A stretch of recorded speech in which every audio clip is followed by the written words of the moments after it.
Assalomu alaykum, hurmatli talabalar. Bugun sizlar bilan Mirzo Ulug'bek nomidagi O'zbekiston Milliy universiteti Xorijiy filologiya fakulteti Ingliz filologiyasi kafedrasi 2-kurs magistranti Abduvоҳидова Ҳ qizi. Bugun sizlar bilan Ўрганилаётган til nazariyasi aspektlari fanidan ma'ruzani olib boraman. Keling, ma'ruzani ingliz tilida olib borsam. Let's start lecture.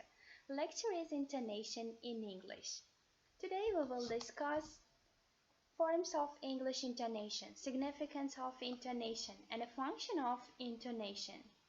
First of all, I will speak about intonation. Intonation is about how we say things rather than what we say, the ways of voice rises and falls when speaking. In other words, the music of the language. Intonation is referred to as a prosodic feature of English. It's used to describe variation in pitch, tone, stress, tempo, and rhythm. What is a pitch? The degree of highness and lowness of the voice. The pitch of a word often used to express difference of meaning. Tone, the emotion or attitude expressed by the word that is used by the speaker. Rhythm, the measured flow of words determined by the relation of stressed or unstressed syllables. Intonation is very closely linked to grammar, or more specifically sentence structure, because English has a fairly strictly fixed word order. It's not an opinion about something, therefore it becomes necessary to shift our intonation to highlight information that is key to our point. Form of English intonation. The form of English intonation is often to be based in three aspects: the division of the speech into units, the highlighting of particular words, and the syllables, the choice of pitch movement. Significance of intonation, indicating the attitude and emotion of the speaker, defines the difference between statement, comment, and a question. Focus on important elements, the spoken message. Now, let's watch the video, then continue our topic.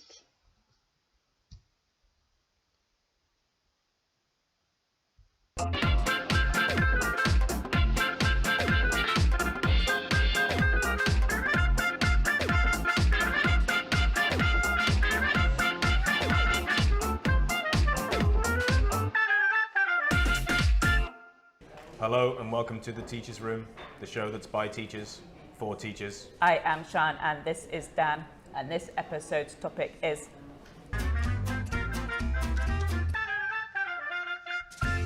Now, our introduction was quite flat, wasn't it, Dan? It wasn't great. We lacked intonation. Exactly. And some of your students may also have difficulty with intonation, which makes them sound rude, bored, boring, uninterested. So you need to help them. That's right. Them with intonation. Especially when you're doing things like grammar or functional language such as speaking. You can mix in a little bit of intonation throughout your lesson. And have fun with intonation. You can, for example, use humming dialogues.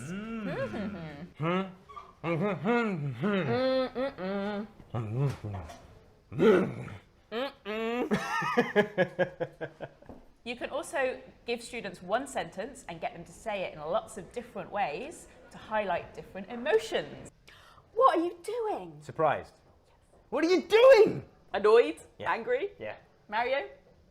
What are you doing? Romantic in love. Romantic. And finally, you can extend this idea to create role plays. Get the students to write mini dialogues and then have them annotate those dialogues with emotions and practice the intonation.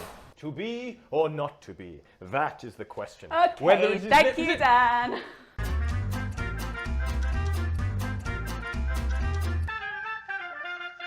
I also like to include activities to highlight and practice contrastive stress. Ah, that's really good because that allows students to correct wrong information that's been said to them or highlight keywords within their own sentence. What kind of activities? You can do lots of fun games with this, like correct me. Mario bought a dog yesterday. Mario bought a frog yesterday. No, Mario bought a dog yesterday. Ah, Maria bought a dog yesterday. No, Mario bought a dog yesterday. Oh, Mario stole a dog yesterday. No, Mario bought a dog yesterday.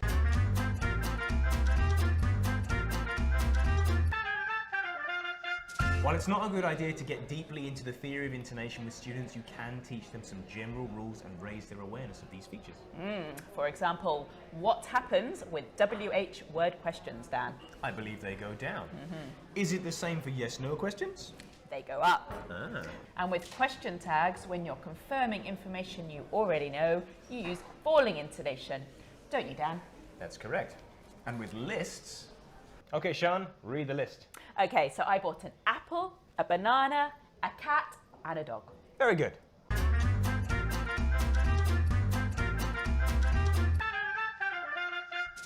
Finally, do not be afraid to be dramatic with intonation, over the top. yeah, we're really excited to be able to give you one of these t-shirts. But please send us a tip, A video a tip. video tip. That's right. Where do we go? Where do we go? Where do they go? Where do they go? They go to bbclearningenglish.com. That's bbclearningenglish.com. See you next week. Bye-bye. Goodbye.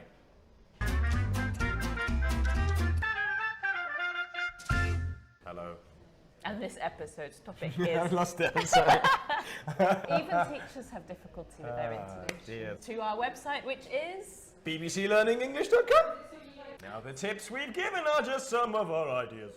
it's not quite what I had in mind. bbclearningenglish.com. Bye. Bye.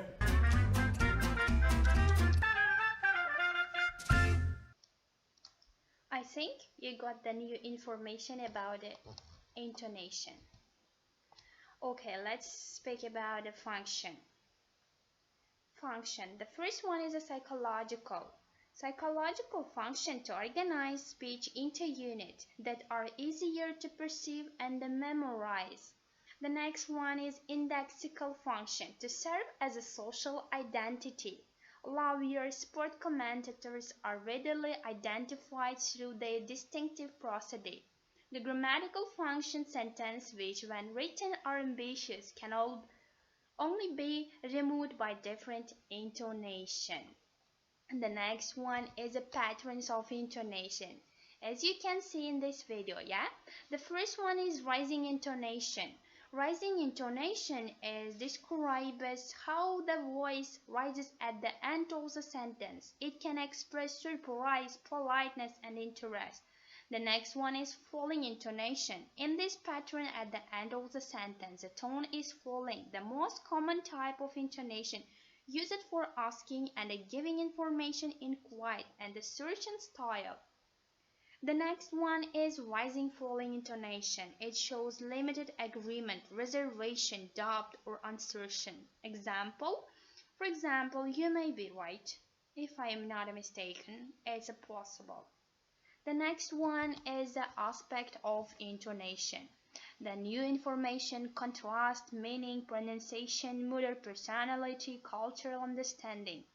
Mood and personality that determine if you will be considered charming or rude, confident or nervous, informed or unfamiliar. An extremely important part of intonation is inside one syllable word. Pronunciation. In any language, there are areas of overlap where one category has a great deal in common with a different category. In this case, intonation and pronunciation have two areas overlap. Contrast. Once the intonation of new information is established, note that there is a pattern that follow. When you want to emphasize one thing over another, you reflect this contrast with speech change. New information. In standard English, the noun usually carries the weight of sentence. When everything else is equal, also the verbs carries important information. It doesn't receive the primary stress of first-time noun. The lecture is over. This is a reference. You can use it in your seminar course. Thank you. Goodbye. Take care of. See you soon.